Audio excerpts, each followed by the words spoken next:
So before this episode starts, if you do enjoy the Legged podcast and you do want to support us for just £1 a week, you can on Patreon. And with doing so, you get early access to all our episodes and an extra weekly episode of me and Jordan just chewing the fat. Thanks for the support. Nice one. The Legged podcast is sponsored by Montrex. Montrex is a cutting-edge sportswear brand empowering athletes across the world, built to enhance performance and give you confidence to go the extra mile. They've got some of the most incredible products at montrex.com. There is a link below this video. Click the link and at checkout, enter the code LEGIT for 15% off your order. That's LEGIT, all one word. Everything from jackets, cargo pants, gym tops, t-shirts, running jackets, running pants. Everything is on their website, and they sponsor some of the most incredible athletes. Everything from UFC fighter Leon Edwards and a good friend of the podcast, boxer Jazza Dickens. So click the link below, use the code LEGIT at checkout for 15% off your order. Right, welcome to the Legged podcast. It's me, Jordan Neild. It's me, Andy Grant, and this week's guest is Missy Bo Kearns. What's happening? Not me is alright. I'm alright, yeah? Oh, good. First podcast? No, not my first No? one. Done Right, a few. it's right.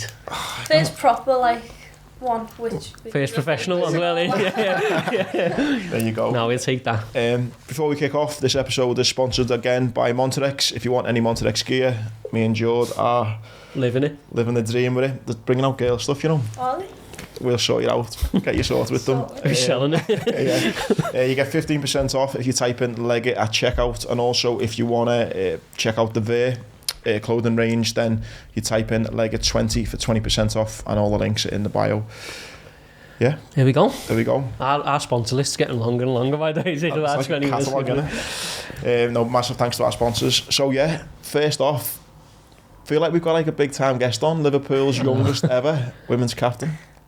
That's true, isn't it? Yeah, just before Christmas, got the opportunity and I was made up, but when I was actually captain that night, I didn't know I was going to be the youngest one, because the first time I was captain, it was in the second half, the armband got given to me, the manager said, give it to Belle, and then for the one where I started as captain, I still didn't know this record or whatever. And at the end of the game, they said, oh, you've got to do an interview, this, that and the other, and they said, you do know you was the youngest women's captain, don't you? I was like, that. I couldn't believe it, I was made up. That is some feat, that. It's something that I dreamed of as a kid, like growing up. Wanted to be Liverpool's captain, I wanted to play for the first team, so I'm just ticking my boxes off. It's boss that. I mean, we're going to go obviously back to starting footy and stuff, but I think especially for a woman to like hold a dream that far, obviously for lads it's easy, isn't it? Because you know, lads footy is everywhere, but for a woman to hold a dream that long and be like, you know, no matter what gets thrown in front of me or whatever, I'm going to be Liverpool captain or whatever team's captain. That's a strong mindset to have, like. Like, I'll be honest, when I was growing up, I didn't have a female footballer as my role model. Maybe when I got a bit older, I got introduced to Tony Duggan from Liverpool, from going to Shuzy and playing footy there a few times, youth club. But then, when I was growing up, it was just Steven Gerrard. Didn't have no idea there was a women's first team until I signed for them when I was 8, but I was playing with boys up until then.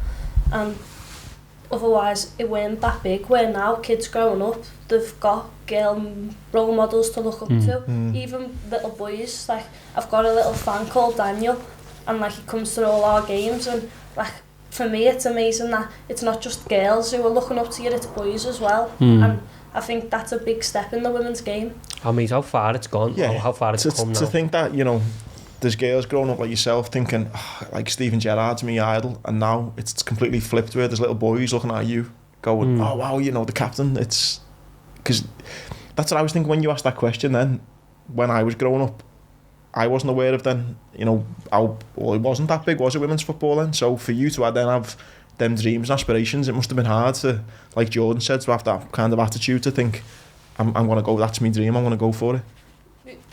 It's true, like, but as soon as I signed for Liverpool when I was 8, and as soon as I was in the Liverpool setup, you get your first set. I already had the home and away kit, like with the men's players on the back, Torres and Gerrard, but then to get your own kit with your own number, and then you get all your training kit and stuff, and then I was like, I want to play for the first team. That's when I got like recognition that there is a women's first team. They're in the top league. At the time I would just come in, they were winning the league, what's called the Women's Super League now. Liverpool were the best team, so that's why I signed for Liverpool, because I could have went to Everton because Tony sorted me trials there as well, but as soon as I knew I was picked for Liverpool, they weren't a hard choice. Yeah.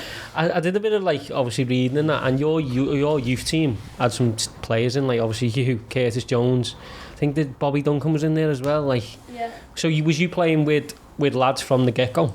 Yeah, so from a young age, like all my family, I was surrounded by boys, and we'd be in the garden, I'd be playing with my cousins, they'd be years older than me, all their mates, and like I'd just be playing, and eventually like my dad was like, we need to get you in a team, and for all I knew it was the boys team, so I went to my local team, Mossley Hill, and it was me, Curtis, Bobby and a few other good kids. We had a great team, and like we used to win 10-11-0. And my uncle had a team called Park View with his son in, who was the same age as me, and like they were the other good team. He had all academy who played now professionally, or academy players, and like that was the team that we was clashing. Some you know? derby, that. It was a derby.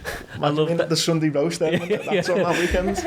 I love that like attitude of like I was good at footy, so yeah, I just went down to Mossley Hill and I was just playing. Do you know what I mean? I mean, obviously as you get older, people start to separate girls and boys and stuff like that. But as a kid, that innocence of just being like, I love footy, I'm good at it, let's just play. Do you know what I mean? I think that's just brilliant.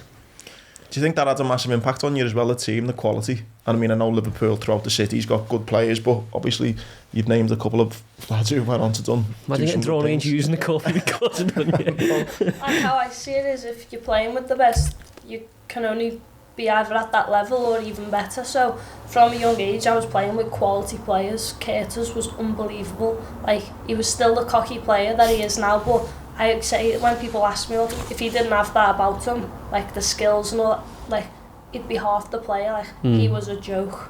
He'd get it from the keeper and run through everyone and score about 7 a game.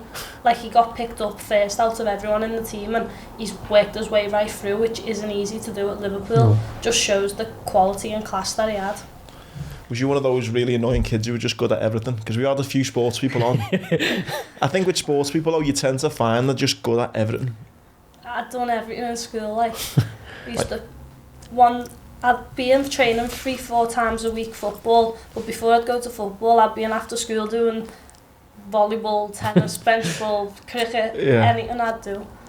All the running. You was only allowed to do 5 events, like in the school athletics, and the 5 hardest ones the teacher would make me do. All like the 1500 metres, the 800 metres, 100 metres and the relay, and then like a jump as well. Used to be knackered going home. As you started like getting sort of, so you're going from say like 8, and when you start getting to 12, 13, 14, obviously with boys, I'm guessing it's like, you know, everything's ushered for you, but did you ever have a moment where you were like, I don't know if I can take this all the way to being professional, or was you just like tunnel vision from? With me, I was just tunnel vision. I want to be a footballer and no one's stopping me. The only person I was saying that would stop me is myself, but I wouldn't let myself stop. I've got like a competitive attitude, which I've had since I was a kid. Even if we were playing cards or whatever, I'd do anything to win. And I brought that into my football, and like it'd be a daft little game of shooties with the keeper. I'd make it into a competition, or if I scored, I'd be like 1-0 to me. Like just constantly pushing myself, having competitions, and it just makes you hungrier and hungrier. If you get beat, you're going home with a cob on, but then you're in training the day after to put it right. And I think you've got to have that attitude, because it's really not easy, especially in the women's game now, how much it's grew from when I was there. It's probably 10 times harder. In 10 years it'll be 50 times harder to make it, because it's just getting bigger and bigger. There's mad parallels to you. We had Sasha Jonas on. I was thinking about Sasha a minute ago. There's like the way you're speaking, and obviously you've probably seen the same barriers, but you've got like, I don't know, it's like the same person talking, isn't it? It's exactly like, you know, nothing was stopping me. I was doing it, and that's that. But like that competitive edge, do you reckon you were born with that then, yeah? Like this? I think it's either you've got it or you haven't, because I've seen players who've got unbelievable talent, like growing up with me, but the just attitude weren't right. If it was running or something, like I don't like running, but even if I can't be bothered or I'm knackered, that person's not beating me. Like, I just hate losing or whatever, and I think that's pushed me where I've seen people who just mentally aren't tough enough, and it's sad to see because their talent could have been one of the best, but just because, like, say if they got put on the bench, they'd be slacking for a few weeks then because it had hurt them that much, where I think you've just got to take them little knocks and whatever because that's part of the game. But it just goes, I think everyone who's made it is mentally strong enough, because playing in football, it's not easy, where people think, oh, the lifestyle, they're on this much wages and stuff like that. I think the sacrifices and stuff that people make to be a footballer, it's like people wouldn't know because they're not in their socks. And I know for myself how hard it is to sacrifice. Like, my mates, none of my mates from by ours play football. They're all just in normal jobs, whatever. And then over weekend they can do what they want. They're not in work, so they can go out, they can eat what they want. I do have treats every day, but like, they can go out whenever they want, and they're asking me every weekend, are you coming with us? I've got a game, I'm in a hotel, I've got a game tomorrow, I've got training. And they're like, oh, can't you have a day off? Because they think they can just book in a day off, where for us, we can't do that. And it's the same in the women's game and the men's game, like, but people just think, oh, they're on this sort of money, it's easy. But every day you're in training. It's quite a repetitive timetable. So why done today, I'll do next, what day is it? Wednesday. That's time of year, Christmas don't week. it? That's what like next Wednesday will be the same as this Wednesday. A few tweaks is in the session. Like, it's mentally draining all the time. You're waking up, you have your breakfast, you do a meeting, you do pre-act in the gym, you train, you eat, you do the gym, you go home, and then it's the same tomorrow. Like, it's constantly the same. So you've just got to enjoy it, or you wouldn't be able to put up with it. Yeah. I've been guilty of it myself. Like, you think, God, they're getting paid X amount, and they're doing something which I love, playing footy, and it is sometimes easy as a fan to just think, fucking hell, like, but then when you break it down and you think the things you miss out on socially, it is, it's just that thing you don't realise, do you? No. I think looking from the outside, looking in. Like, and sometimes I go, all the matches that I can go, and I'm hearing fans saying stuff like, oh, he looks knackered, this, that and the other. Like, they're human beings. People get tired sometimes. Like, I've felt tired sometimes, where you physically, your legs are gone, and like, you're just constantly getting abuse, whatever, and like, I'm just thinking, oh, I feel sorry for him, because I know sometimes it's not your day. Like, it's like professional footballers can't make a mistake, but everyone can make a mistake. We spoke about it on the Sportscast, doesn't matter if you're on £1 million a week, you can't play 90 minutes every day. No, and I think that's what I was hinting at before. What fascinates me about athletes is more, it's not your talent, because you clearly got to have talent to get where you are. It's more your mindset of, it's like that, like all your mates saying, oh, we're going this place, and you've got the presence of mind to be like, I can't do it. Do you know what I mean? How easy is it?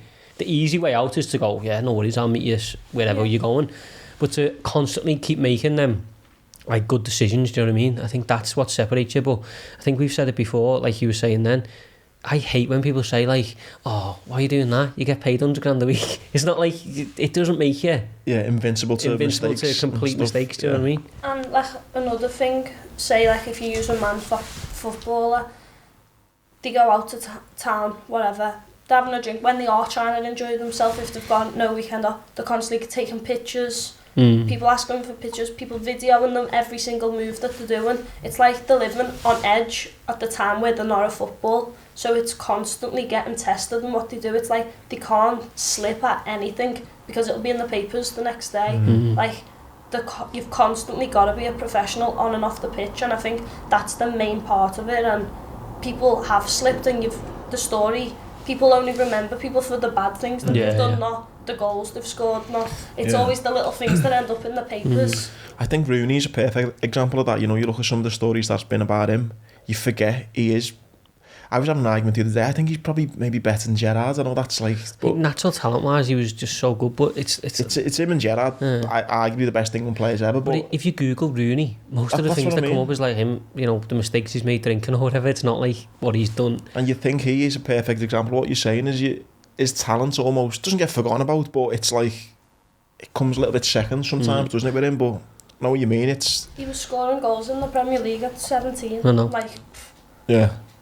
But people loved his it. goal brought Arsenal's invincible record, wasn't it? I'm sure that was the game, you know, when they lost. Yeah. No. Yeah, slow down. We're all Reds here, but You're from the 80s. yeah, 33 now. No, I'm sure his goal, that one against Arsenal, where it says remember the name, Yeah. you know, that goal. I'm sure that stopped Arsenal's unbeaten record. They've run like a 40-odd game unbeaten record. Some players to do it, like. But it's like this week when all the darts was on. I think some Leicester players, Maddison or someone else, and one of the other lads went to the game, and they put like a joking picture up, and like they put it on social media, and everyone just levering them like, well, games are getting called off. Why aren't you at home? Do you know what I mean? Like, well, in case he's spread. Yeah, but because but everyone else is spreading it. Yeah. They're probably doing more COVID tests than the world. Yeah. I know myself, I've got to do 3-4 a week. Over Christmas, I was doing one. I had to do one every day for the club. So he's testing more than every person in the dart or on social media. I know for a fact. Any athlete is, because they're not allowed into training if you haven't showed you're negative. So what's he doing wrong? He's obviously negative to go there. Before he went back into training after the dart, he'd have had to prove to Leicester that he's not positive. I hate that. It's just annoying. I think, like, obviously when you're in a position like that, you're obviously going to get shot down. I guess you'd accept that, don't you? You think, you know what, there's going to be the minority of people who want to be a wanker. Just have to deal with it. But it must get tiresome. Do you know what I mean? When you're just scrolling through and everyone's like, what the fuck, why are you doing that? I don't know why they... Was that ever for you, Bo? Was you ever kind of like... Because I imagine now, especially when I was growing up, it wasn't like that. You just kind of want to play football. But I think now, because of social media, it's different. It wouldn't surprise me if there are some footballers, both male and female, who sometimes might want to be a footballer for the fame, for the money, for, you know, and the football comes second. Whereas for me, I think when I was growing up, it was like play for Liverpool and score in the Champions League, whatever. For you, what was it? Did the kind of the glitz and the glamour and or was it always, no, I just want to represent Liverpool? I just want to play for Liverpool because I just enjoy playing football. I couldn't imagine myself doing another job. If you ask me now, what would you do? What did you want to... I couldn't tell you another thing that I had in my mind that I wanted to do, because I was only interested in football, even in school, just football. And like, I just couldn't even imagine doing anything else. But where people say about, oh, people are just doing it for the money, this, that and the other, maybe some people are, but they've had to work hard and have a talent to actually get them there. So regardless if they're just doing it for the money or not, they still deserve it because they've made it. Do you know what I mean? Yeah, I agree with that. I think sometimes it doesn't really matter what the reason is. If you're doing it, you're doing it, aren't you? Do you know what I mean? I think your talent only gets you. People say, like, I think that's another thing when someone gets to professional football level and people will say they're lazy. And you say, well, in the grand scheme of things, they're not lazy, are they? Because they've sacrificed and they've worked hard enough to get there. It's just such an easy ticket to throw around, isn't it? It's like, you know, oh, he doesn't run 20 kilometres a game, lazy. Do you know what I mean? But you then, Bo, as well, at what point did you kind of... Because I'm just trying to think of kind of your kind of personal development and then also the personal development of the women's game. At what point or at what age were you kind of thinking, I'm all right here, but also the thinking, actually, there's a career path for me as well? I think when I got to around 12, 13, you're going into senior school and you're starting to realise then in school they're asking what do you want to be when you're older. So I knew from being at training and stuff, meetings and stuff, Liverpool were winning the league, this, that and the other in the women's. So I was like, I want to do that. But I didn't think about the money once. People used to say, oh, there's not enough money, you might have to have another job. But that was before I was even in the academy set up, so I've never knew that. I have every professional who, like in the women's game, who I know or whatever, as being like it's the full-time job. But there's two girls in my team, Rachel Lawsey and Rachel Furness, and they were a lot older. They're a lot older than me, so they played when it was part-time and stuff, and they've done the transition of playing part-time for absolutely nothing just because they love it, and then they've switched over to full-time on professional contracts and they're still playing now for Liverpool. And I think it's just great to see, because that just shows the older generation, they obviously weren't doing it just for the money, it was for the love for football and like for me looking up to them every day and training, it's like wow. I think I was going to say that. I mean, what perfect examples to look up to, do you know what I mean? Because obviously now you're getting into, you know, you were talking about your routine there where, you know, you're getting into this mad professional environment, you know, elite, you're an elite athlete.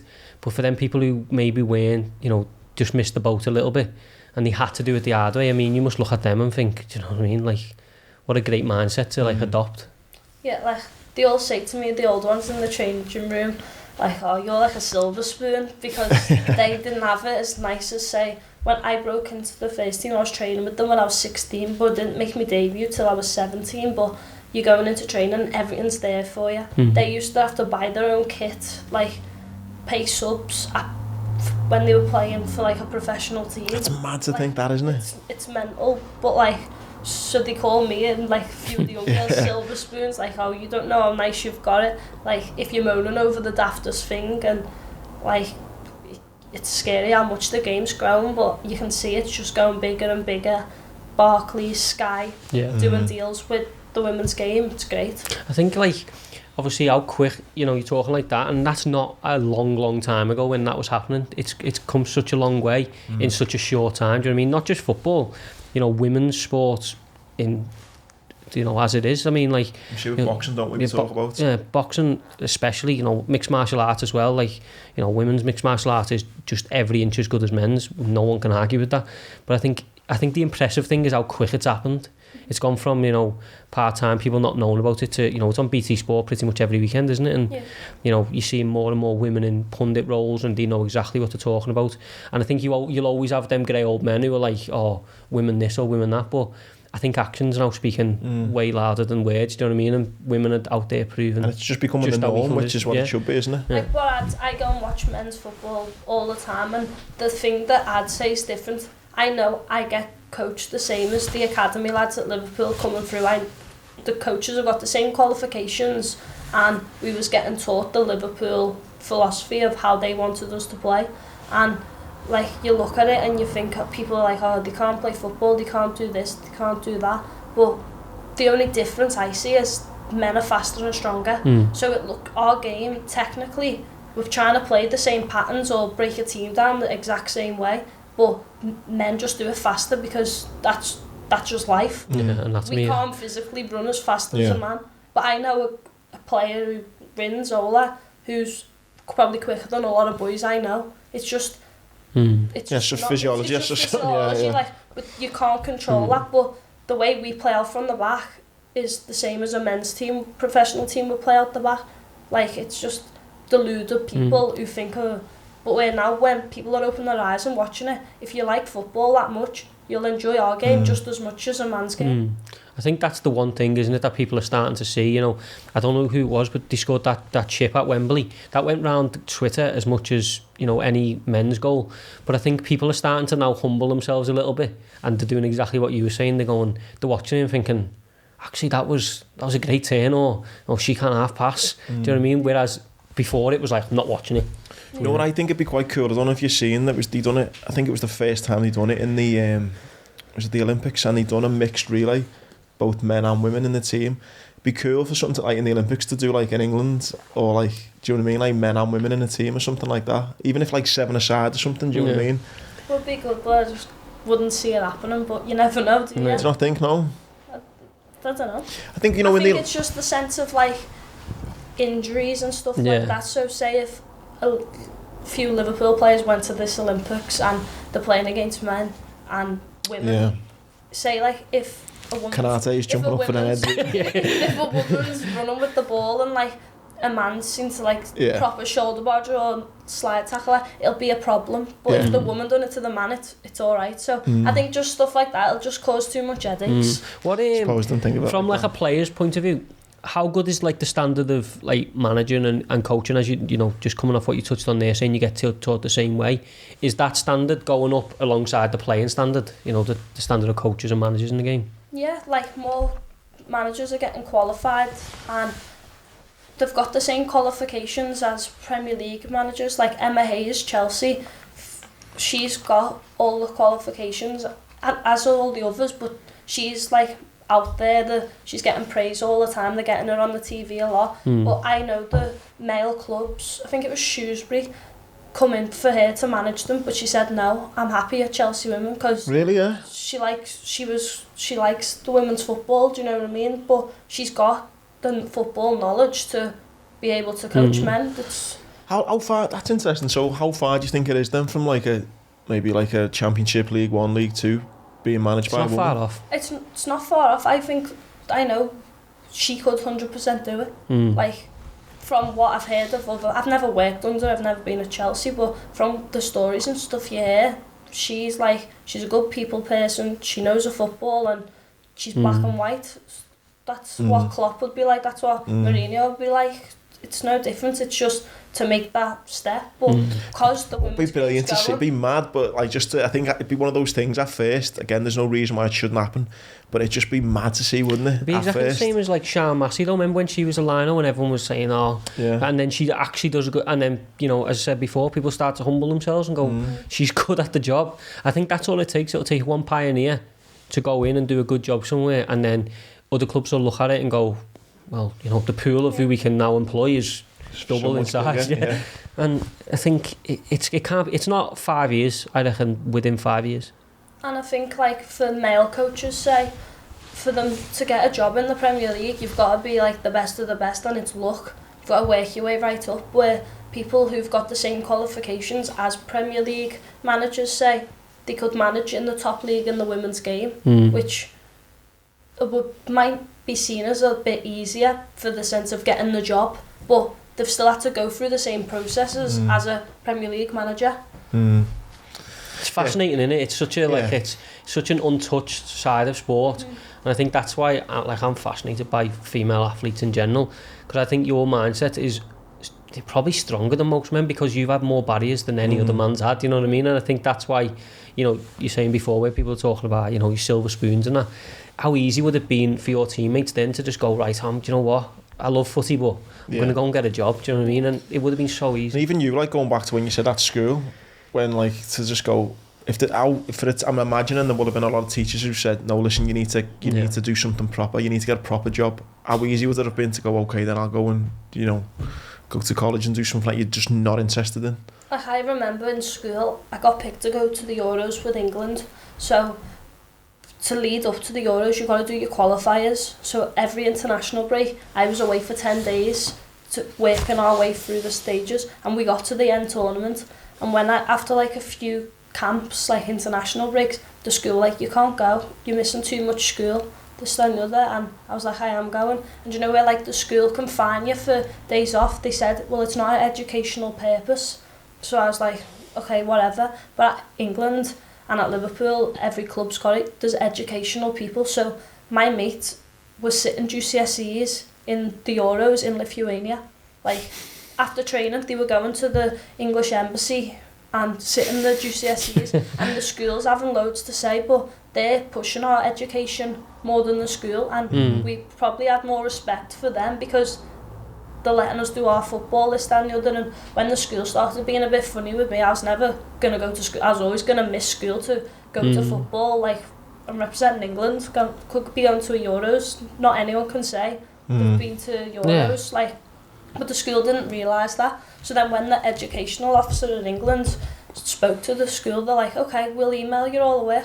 I got it done quicker than I would have in class where I'm messing around with all my mates.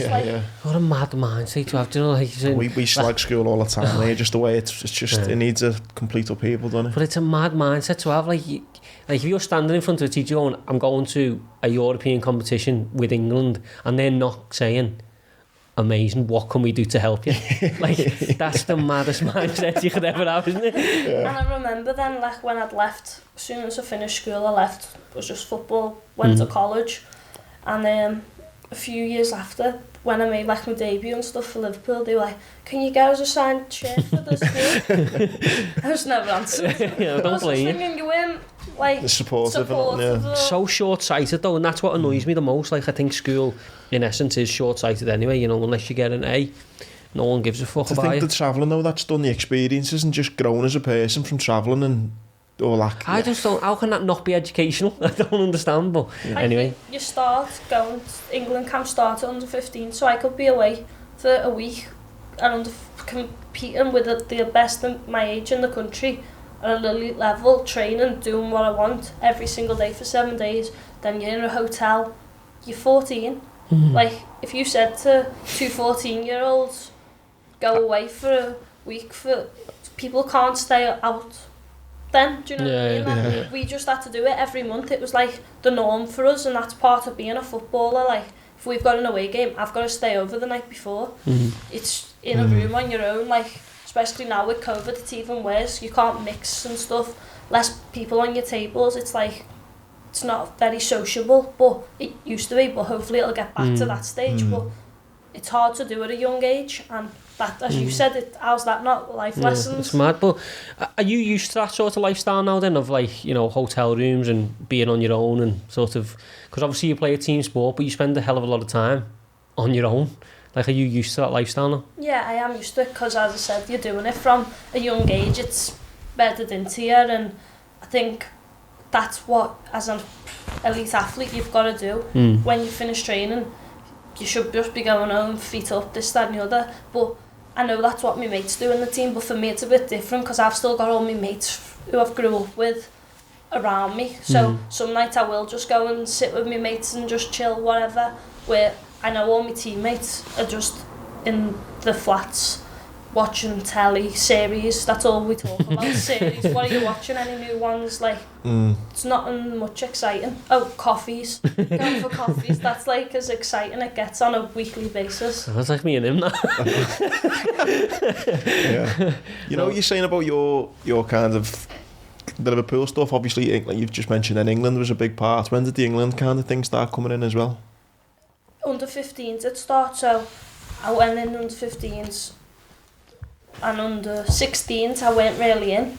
The manager at that age group, I weren't getting picked, and that's football, it's all about opinions. Then under 17s, I weren't picked for the first one, got in just for the first qualifier, and then I've stayed in ever since then, and now I've made my debut for the 23s the other month, and then got picked for the next 23s one and ended up scoring that trick. So hopefully I'm in February, touch wood. I'm sure you will be. Do you know when you're saying, obviously you're training with Liverpool's first team from 16, at 16 do you know, like, or have you already got your eyes on, like, I'm making my debut here? Do you know what I mean? Like, this is coming, because at 16, you know, I'm sure the same for females as males, but I was pretty timid. But, you know, did you have that mindset of, no, I'm making my debut here? Yeah, because just before I made the step up to the first team, in women's football, it goes from, for me it went from under 16s into reserves into first team, because they skip a few age groups, so it's good standards where you could bring a bigger pool of players in, but the standard wouldn't be as good. But it's getting better and better now, where they might probably add more age groups in. So I went under 16s, and all the way up to under 16s I played every minute of every match that I could have. And like I was captain and stuff. I went to the reserves, and I'm playing them. It's open age, so I was just turned 16 because my birthday's in April, and I'm in my teams 22-year-olds, 23-year-olds, 20-year-olds, 19-year-olds. So then I didn't just make my way into the team. There was 7 midfielders, and the manager said to me, "You're 7th choice, like just for experience, whatever." And then I said to my dad, "I'm going to be first choice by the end of the season." So, sitting on the bench, never been on the bench before. I'm like, damn, got a cob on. But I'd be hungrier than in training to say I'm not on the bench. So that happened for like a month or so, and then I come on one game and I scored. It was a good goal. Then I was in the next week, and then I was in then. And if you're performing, you don't get dropped. It's not like grassroots where it's roll on, roll off. If someone's, like, if you're playing well, you're in the team. So then I just kept up that thing, and I ended up getting asked, "You're training with the first team now." So, well, I was still playing games for the reserves, but then it went to the stage where you're on the bench for the first team, so you're missing out game time for the reserves. And like that was the hardest part for me, because I just want to play matches. You're training all week to just sometimes do a blowout. When you're making that step through, it's not as nicey as you think. Like, every young player, except for Rooney, I reckon, has gone through this process of you're on the bench, then you're back with the reserves to play a match, and then you're back on the bench. But you're training every week. Like, sometimes it's just little knockbacks. That's the hardest part. That's the hardest thing I've faced. But then, once I made my debut, I then didn't play for the first team again for a few weeks, and then I got come back on, and I didn't make my first start until the season after against Everton. I started, and then I was back out again, coming on in and out. But then last Christmas, since then I've started like the majority of games, so that's when I'd say like I'm in now. You've had like an elite mindset from like a kid. Do you know what I mean? It's like, you know, not anyone else, but like 90% of the population would get on the bench of the first team and be like, right, oh, you know what I mean, one foot in the door. Whereas you're thinking, I want to play games, like, I'm not happy just sitting here on the bench. But I mean, that's probably, you know, the timeline you just give there where, you know, you edged in and then, you know, within a couple of months you're fully fledged in the team and you've never looked out. I think that mindset probably gets you there, doesn't it? I mean, not being happy, I'm sure you're not happy with what you're doing now and you want to keep doing more, but it's mad that you've had that mindset from such a young age. That's unique, that. But I think, like, not everyone's the same, and I know other players wouldn't have the mindset. They hate the manager, this, that and the other. Sometimes I was fuming and thought I deserve to be playing here, and I've had senior players in the team saying you deserve a go when you're scoring every day in training.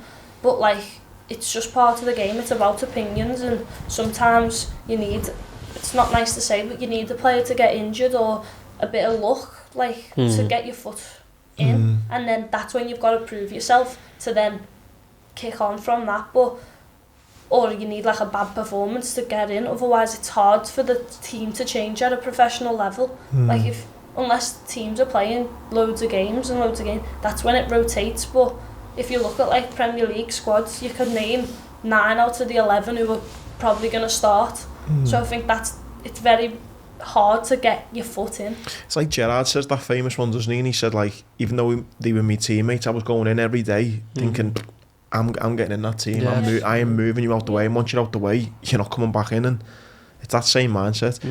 What's been the toughest setback then? So I know you're only 20, you've had, you know, only just starting your career, but what's been the toughest setback you've had so far? I think either coming right through and playing every minute to then getting put on the bench, or when I was in the Euros, we was in the semi-final against Germany.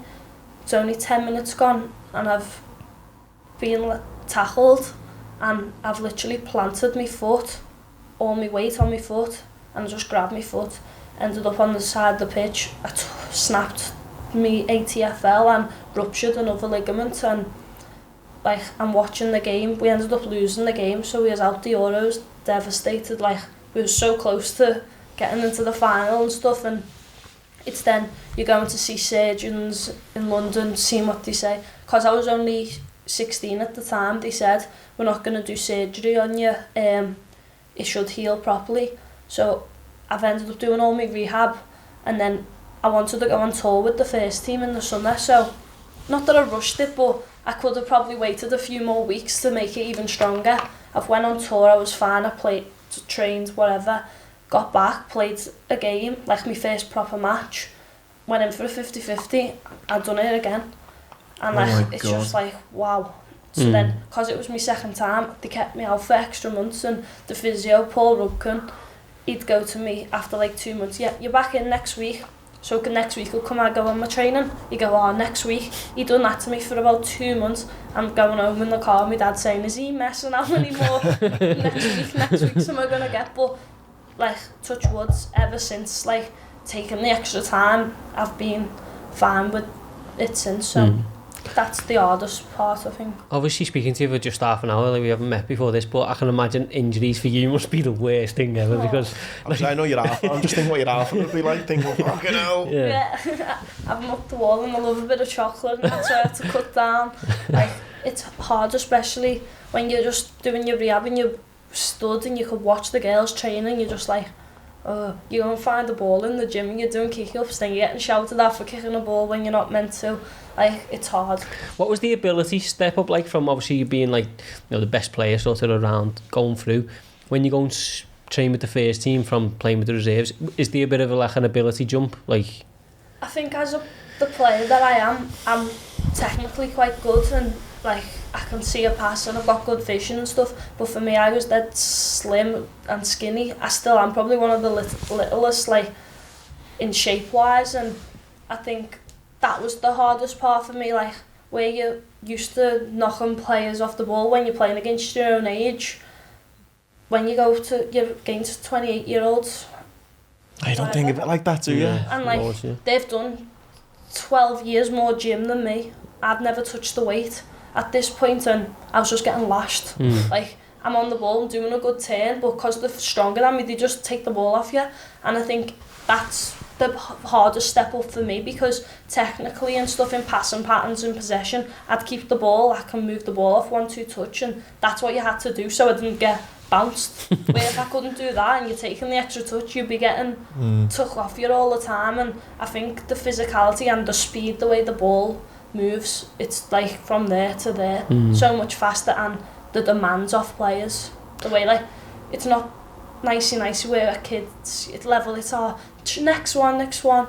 At first team it's like you're better than that. Do you know, like you just get told, but I like that, where I think if you put an arm around me, I'm more like, oh, I'll just use you with that, where if you tell me then I'm like, oh, okay.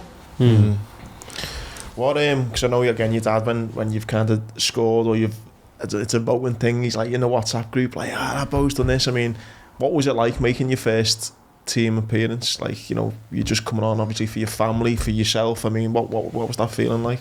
Oh, it was unbelievable. I think I touched the ball about 4 times. No, a bit more than that, but it felt like 4 times because we was playing Chelsea, and like you're just running around, but it's just when you're looking at the players who I was playing against, and I'm like, wow, they've been to World Cups, they've won this, they've won that. I was just like, whoa. But then I'm like, no, I'm going to tackle it. And I remember we played City, and like it's when I started to play a bit more, and Rose Lavelle was on the wing, and I've ended up like good tackle going through her. And like in the interview after, the manager was like, a kid who I've watched grow up just nearly put Rose Lavelle in the stand. She's won about 5 World Cups with America, and like for me it's just, I don't care who you are, whatever, like I want the ball. And like that's the attitude I think you've got to have. You can't be starstruck at who you're up against, because it'll just win you over. It's that sink or swim moment, innit? Like I think it's with anything in life. I mean, you can get there and, as you say, you know, look at these players and be like, oh my god, like I'm on here with them, or you're either like, nah, fuck them, you know what I mean, I'm here to stay, sort of thing. And I what were you saying before about being born with it? I reckon you're born with that as well. I reckon you're born with that thing where, you know, yeah, for a minute you might be like, get in, I've made my debut, or I'm in the Liverpool first team, but then it just kicks right back in, and you're like, you know, gets that ball. And I think like Ronaldo in the Prem now, players are probably like, oh, Ronaldo, but when they're actually on the pitch, they can't idolise him. They've got to get the ball off him and stop him scoring, or they'll be the one getting talked about. Who was that manager who had to go with his players because they had to go at him? They tried to swap shirts at half time or something, remember that? I remember seeing it, but I can't remember. Yeah, I can't remember. And that's mad. Yeah, and it was like, are you fucking taking the piss? You're trying to beat them and you're trying to swap shirts. Well, man, if you were skint, like, if you know what I mean, if you're like FA Cup and you're trying to like auction it off, or, yeah, if you're not league or something, in the Prem, let's trying to swap shirts. But what's like next for, obviously, like I've seen obviously outside of COVID, but like fans sort of being in the grounds going skyrocketing in women's footy. Like, what sort of, where's the game going next? Do you know what I mean? Like, I think just fans increasing, more TV.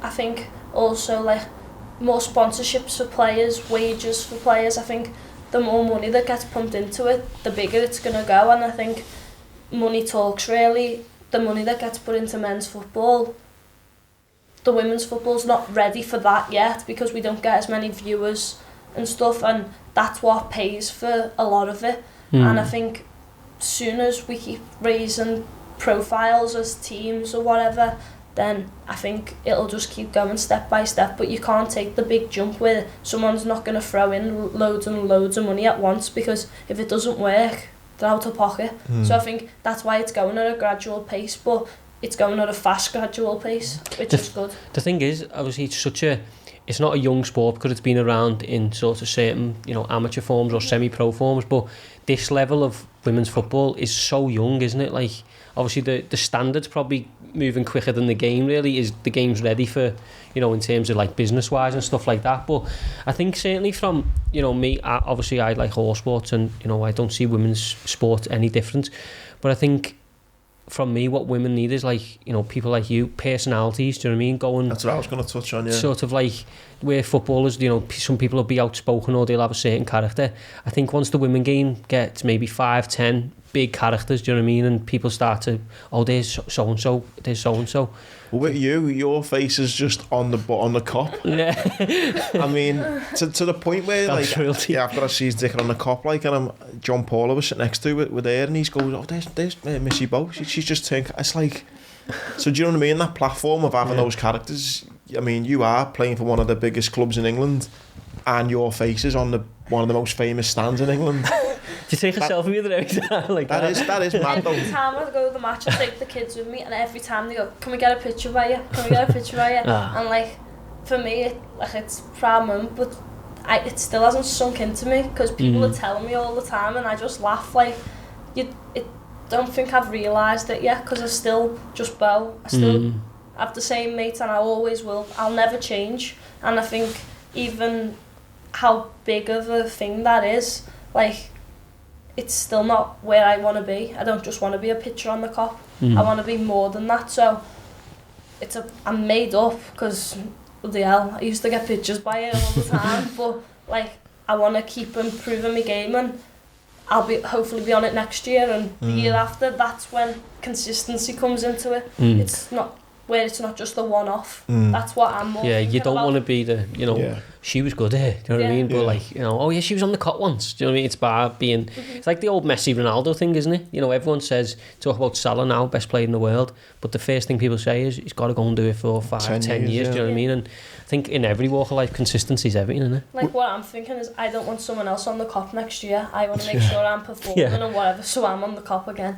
And I think that's when you raise your profile and you get noticed, because they go, oh, it's the same girl, there's Bo. And then that's when I'll be made up. I think just from the outside looking in, maybe I'm wrong, but it seems like the club have done a good job as well with, like, the PR, with, with, like, the Christmas videos and, like, various bits they're doing. It's both have them, like, men and women together in it. Do you feel like, especially as captain now, like, your role is just as much on the pitch, that's first and foremost, but also you kind of role with, the PR teams and things like that? Do you feel a kind of responsibility with that as well? But I'm not captain full time yet, am I? It's still Niamh Fahey. I've just had a few goes of being captain, but that's where I do want to be. But I've done a lot of shoots and stuff, and when you're interacting with the men, like, you see how professional and, like, their lifestyle is. You want to live the same as them, even though we are, but you're just like, how the finish and training, you see them drinking water, you don't see them going in with fizzy drinks to the shoots, even though it's like more of a relaxing, like, but it's an appearance. They wouldn't be seen doing something they shouldn't be. And like, little things like that you notice, and they're all brilliant. Like, you have conversations, they ask how you're getting on. Like, the other month, Trent come and watched us at Prenton Park, freezing cold. Like, that's a big thing for us. Even though I go to games all the time, I wouldn't get harassed in a sense as he would get harassed, or any other Liverpool player would. And, like, it's a big thing, because it's his own time. Liverpool, I know, the men don't get much time off. They play 3 games a week, nearly every week. So that means they'll be in every day, either recovering or training. So for him to take his time, it just goes to show, like, they're starting to get interest. And I think the more that we interact with them and stuff, we'll get better relationships, in the sense where they'll know where we are in the league when we go and see them. Where the majority of them do, who I've spoke to, like, they keep an eye on social media and stuff, but like, it's nice to see that. I think what you're saying there with, like, the PR and stuff, I think that's probably a compliment to the game to use as athletes as well, because, I don't think you'd like it to be like a token, would it? You know what I mean? Just like, bringing the women's team in just to appear for 2 seconds. But where it's like, you're being on merit now, you're being invested in because of the output that you're given. You know what I mean? The standard of the game, the way the game's growing. And I think obviously getting there on merit feels much better. But it's sort of like that. It's like the ceiling, isn't it? You know, you're looking at the men's team, you're like, right, that's where we're going. Do you know what I mean? And obviously you're at the right age where, you know, you're probably going to grow into your prime years as the game's absolutely booming. Hopefully. And I forget how young you are. When I was like looking at doing a bit of research, I was like 20. It's like 21 in April. Yeah. Getting old. I'm grey. Still got a few months of being 20. How is it being like, obviously, you know, it's not like the scout celebrity thing, but obviously you're known around the city and, you know, you're an athlete. How is it being 20? And, you know, I'm just like having to deal with not being 20, if you understand what I mean. You know, you can't do what a 20-year-old does. I think it hasn't really sunk into me, like, if I'm walking the street and someone, like, speaking to me about the football, whether I know them or not, they're getting the same conversation if I did know them or I didn't, just because that's the person I am. I've been brought up that way. But I think, like, as I'm 20, I don't know, it's hard to explain. I just think it depends what person you are and how you take it. Some people might be, like, too big-headed, turn their head at people so they don't have to talk, or like put their head down or pretend they're on the phone, but I'd just never do that. I just think even in 5 years I'd never do that. Like, it's not me. Not to like obviously put younger people down, but your way of thinking and that just doesn't strike you as a 20-year-old, does it? No, I was going to say you're way more mature than... I know you're saying you're not permanent Liverpool captain yet, but you speak like a proper, you know, a weathered athlete, you know what I mean? Like, I do a lot of work with young people and stuff, and you see a lot of young people now are just so, they're not confident. You're talking to them, they don't even make eye contact, they're on the phone, or they're a bit like shifty, shit. Yeah, whereas like you're 20, but yeah, you've got this responsibility of, say, being Liverpool's youngest ever captain, and you're expected to perform week in, week out, and all the stuff we've said off the field. It does take a certain level of maturity to obviously do what you're doing. I think, like, interviews and stuff, I've been doing them since I was 18, and at first I did used to be a bit like stutter, but you just get used to it. Like, you probably was slow on your first podcast, it just comes a bit natural, but I think there's always room for improvement, and you've just got to be confident and just be yourself. Like, I've always been told, never change your personality for anyone. Like, that's you, it's got you so far, so why change it now? And I think that's a big thing. But where you think, like, I'm mature, I'm always around, like, older people when I'm in the gym with my dad and that, and it's all top athletes, but boxers there, but Carragher's there sometimes, always giving me advice or telling me straight if I need to. Bradley, or he's played the game at a high level, just tells me. But, like, one who, like, is good with me is Liam Smith. I done an interview with him with Standard Chartered the other week, and we was having digs at each other because we're quite the same person. We've got mates who are out all the time, but we're professional athletes, and he's the first one to have something to say if I'm doing something wrong. Like, if I'm out, say, a bit later, if we've got training or whatever, like, in a few days, he's like, what are you doing it for? You're in season. But, like, I'm the first person who'd probably tell him as well. Like, we're on each other's backs, but we're first to support each other as well, and I think it's a good thing to have, and, like, I learned a lot being around them, and I'm still learning now. Do you thank football for, like, obviously that, you know, boxers talk about it all the time of, like, structure, but do you thank football and being, you know, training 3-4 times a week for how far you've come, you know, as an individual? Is football, does it go hand in hand with that? Yeah, like, say, in the first lockdown, at first when it happened, everyone was in football, in my team was like, oh, a little week off or something. Then it turned out we was off for months. You had to do sessions on your own, Zoom calls and stuff, go on runs on your own. You don't realise how much harder is a team, like when you're in a team sport. Say you can go on a run on your own and be fine. With me running, I'm usually got someone behind me, so I'm running faster. When it's like, I found it so hard going on runs on my own, because I'm like, oh, there's no one to chase, or there's no one chasing me. So you're just like, it's like, the mentality to, don't want to do it when I'm even going back to football, and I found that so hard because my structure was just ruined, like my routine, and, like, I hope we don't go back into lockdown, touch wood. It's the same with the gym, obviously. That's how I kind of know you, your dad and all the lads, and when that gym shut, it broke me, just because that routine, you know what I mean, you're in there with the lads, and it's horrible, wasn't it, not having that routine? I think someone coming through though, where, you know, like you were saying before about, you know, you go to school and you be like, oh, I'm training tonight, or, you know, having that, it just becomes you, doesn't it? It just becomes part of what you do, and then when that gets swept from under the carpet and someone's like, oh yeah, I'll log on to Zoom and do this yoga session or whatever. It's just not the same. And I think for someone so young to get thrown out like that, I guess in 4 or 5 years you'll probably have learned from it. You'll be go, do you know what, it was probably a good thing. You know, it was a developmental thing, but it's hard getting thrown your routine to swept from under you. As a club, Liverpool as a club now, what's the kind of hopes for this season now then? Promotion, because with COVID we was bottom of the league when it all ended, and we still had like 12 games or something to play, and we got relegated without even playing our games because of what happened. So we're looking to get promoted this season, and we're top of the league at the minute, so we're on the right track, but it's a big second half of the season, and then once we get to the top league, because we're going to do it, it's then competing with the best. Do you watch that now and you think, get me in there, like, do you know what I mean? Yeah, like they're on Sky every week and stuff, and Liverpool should be there, and it was just unfortunate with what happened. Like, we aren't there, but we're going to be back. Not a bad season to say you captained the team in the season they got promoted. It's like you say though, people are like, because of the men's team, people expect the women's team. Do you feel that? Do you like, you know, we're going, you know, we want to, the success you're sort of seeing across there, is that sort of motivation for you to be like, you know, we want the exact same thing? Yeah, and I want to be like playing Champions League and stuff, so, but for Liverpool, so I want us to make that step, because Liverpool, when I was growing up, women were winning the league. They were not winning Champions League, they were competing in Champions League, and that's what I want to do, so hopefully that's the way we're going. What is that? I know you've not played at it yet, but I don't know if you've had colleagues or friends who have, but is it PSG women's? It is, isn't it? Yeah. Are absolutely on fire. They're doing well, yeah, but I think Barcelona are the best at the minute. Oh, they are? Yeah, they won the Champions League last year. They're unbelievable.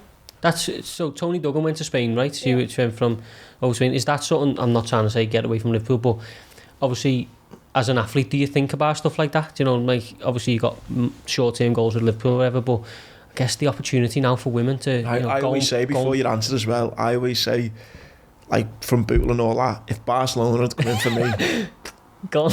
You know, like when you were like Gerard Carragher thing, and I know, like, I say this to Carragher, like, and when we had him on the podcast, he was like, as if I was ever going to go anywhere, but if I was good enough, only Barcelona, not like anyone, but just Barcelona. I think that's what I'm hinting at, because there's only so many people in the world, right, who get a chance to take the job, is going to take them to like an amazing country and do what they love. Does that play on your mind as an athlete, like the opportunities? I've obviously thought about it, but at the minute I'm just not completed everything at Liverpool yet. What I've wanted to do since I was first kicked the ball, so it's not really in my mindset or my plans yet, but it's football. You don't know what could happen. A new manager or whatever can come in a year or two, just elbow you never know, so you've always got to be on your performance, making sure you're doing your best, because you've got to say if anything like that happened, but like you've got to be performing in a sense where another team might come in for you, whether like I'd go abroad or not. Like it'd be a great experience, but I haven't experienced everything here yet. I'm still young, I'm still developing, I've still got loads to learn, and I think it'd be a big step to do that now at a young age. Like I'm still living at home, like, but it'd be unbelievable, but you just gotta go with the flow, and everyone's journey is different. I know you're getting loads of like plaudits locally, you know, stuff like that, but how hard is it to, like, it's probably an hard question to answer, but how hard is it to just keep your feet on the ground and be like, no, I've got a load of improving to do, when people are constantly telling you, like, you know, you're good, you're this, you're that, you know, you're the youngest captain.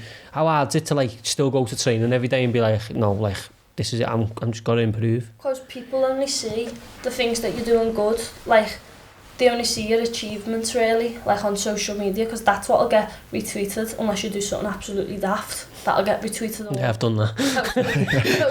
Posted as well, but in training I'm seeing every day, say, my left foot isn't the exact same as my right foot. I can use it, I can hit a ball with it, I can shoot with it, but it's not on the level as my right foot. I know that.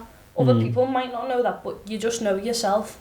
So that's one thing that every day, if I can, I use my left in training, because just being aware of it yourself. Because if I give it away in training, it's it does me head in, but it's not as much as an issue of trying to do it in a match and then giving it away and then them scoring. So you just got to work on things that you know in yourself at the times it's right to work on them, which is in training. That's what training's for, to learn and develop, get better, get fitter. With what you're saying about obviously the goals for Liverpool, obviously promotion and then Champions League and, you know, so on and so forth, how far are you away, do you think, with the England setup to be kind of making the, you know, first team squad? I don't know. I really don't know, but hopefully not too far off. I think I'm in the age group below now, 23s, off the first team, and I'm 20, so there's players older than me in it. There's players my age in it, and we're all in competition to get that spot. There's not many places, and you've got to... It's the same as when you're breaking into the Liverpool team. It's like, it's not nice to say, but sometimes you need a bit of luck and injuries or whatever, then they might come to the 23s to say, oh, and then when you get that chance, when you're there, you've got to prove it, and hopefully I'll get a chance. I'm just sitting here thinking, like, obviously you're 20. I think it'd be like you're going to be one of these guests where, like, in a few years, you know, like a World Cup, you're on, like... Can we have you on again? Yeah. No, but you know what I mean? Like, could be on, like, ITV, you're talking about all the money, the ITV Women's World Cup. You know, touch wood, you're captain for England or something, you're like, fucking, I remember her, like, 20, and she, like... But that's where it could go, isn't it? Like, it's just mad. Obviously, we've talked about it loads, but how exciting is it seeing the game grow the way it is and knowing you're right in the mix of it? Do you know what I mean? Obviously, I'm sure you don't sit down and go, look at BT Sports viewing figures and stuff like that, but you're aware of the money coming in and you're sort of, you know, at the start of your career, really. I think it's exciting, as you said, like, makes you hungrier to do better and be the best, because in football, at the end of the day, it is my job, and you want to earn a living in a sense of where I don't have to ask my parents for money, this, that and the other, which I don't have to do now, so I'm on the right track. But then I'm not playing for the money, but if you're performing and doing well, you'll get a move, you'll get offered what you deserve, and I think that's my mindset to it. So I'm just going every day into training wanting to be the best player, every game wanting to be the best player, and I think that's as exciting as it gets. If you're the best player, or I'm made up going home. Like, that's how exciting it is for me. And while the game's growing, because I'm doing it every day, I don't notice the big, like, I don't notice it every day that the game's growing, where an outsider looking in will see, oh, it went from there to there, but because you're doing it every day, you don't notice the difference. I think what I was thinking, like, obviously, you know, the older players in your squad, and I bet you they must think, you know... I was thinking that when you asked that question. I wish I was 10 years younger, do you know what I mean? Because, you know... I was thinking that to MMA when you said it. There must, the way MMA's blew up the last few years, there must be MMA fighters who've thought, like, I wish I was, like, you know, just coming into it now. Yeah. The same the way, like you say... It's like they say, you know, obviously Katie Taylor and stuff, like... Katie Taylor, Tasha Jonas, Clarissa Shields and people in boxing, they've paved the way. But, you know, in 10 years, people are probably going to go, oh, could they survived in this era? Do you know what I mean? Whereas, like, I guess they're probably looking back thinking, you know, if I was 10 years younger, just get me right in there when it's bigger and it's better and there's more money around. But I think there's got to be trailblazers, hasn't there? There's got to be people who paved the road for you. And I guess, you know, people like you, your older teammates, you'll never forget them. But and it's not luck, like you said, you've worked hard to be where you are now, front and centre, ready to take advantage of these opportunities. What about the next generation of, like, you know, obviously you're saying you got little lads and that following you around and stuff, but, you know, I'm seeing more and more, my little girl plays in the garden, but, you know, I'm seeing more and more girls playing footy, and it's more and more in the spotlight, and, you know, on fields there's girls' games and stuff. Are you sort of seeing that as well? Are you happy to see it growing? I know, because I know little girls who are playing now, and it's easier for them to find a team than what it was for me to. That's why I ended up playing with the boys, because you couldn't find a girls' team, and as you got older you started hearing about girls' teams, but now I know loads of girls' teams who little girls play for, and it's brilliant.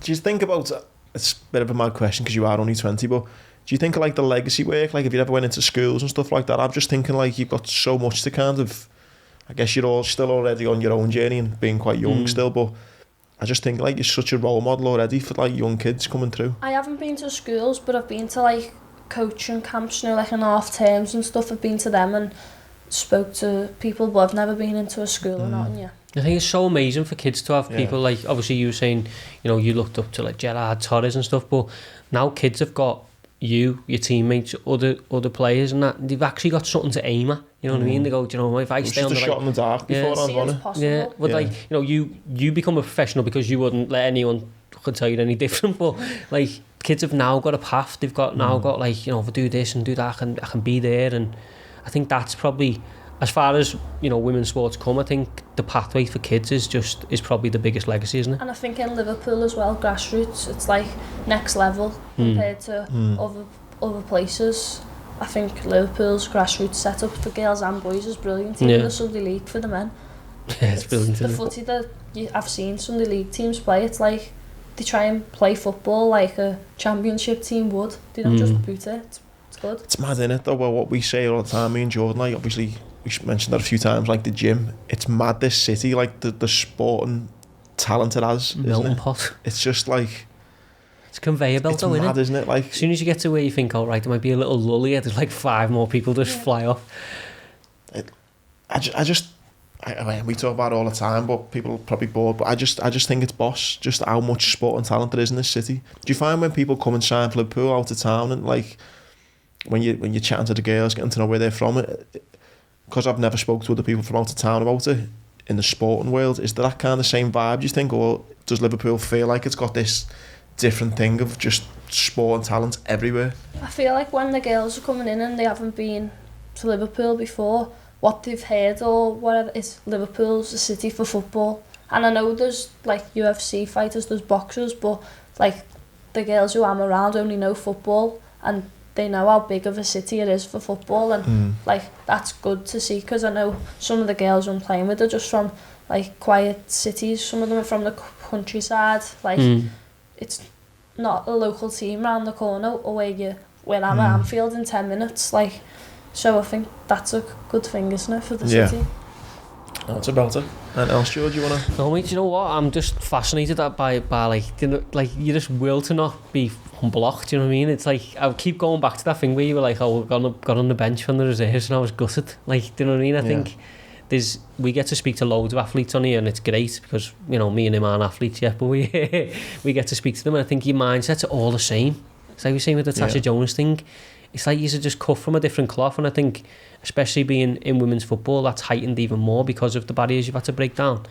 Yeah, mate, I'm just fascinated by it, not gonna lie. No, it's about it, and I'm excited to see where the journey's going to take you, so thanks for your time as well. Thank you. Cheers, nice one, bro. Yeah. When you're proper famous, come back in, please. Anything else you want to finish on, or are you happy, yeah? No, if you're done, I'm done. Promotion, that's what we're ending on. Promotion's coming. Now, Bo, you're a star. Nice Thank one. you. Thank you.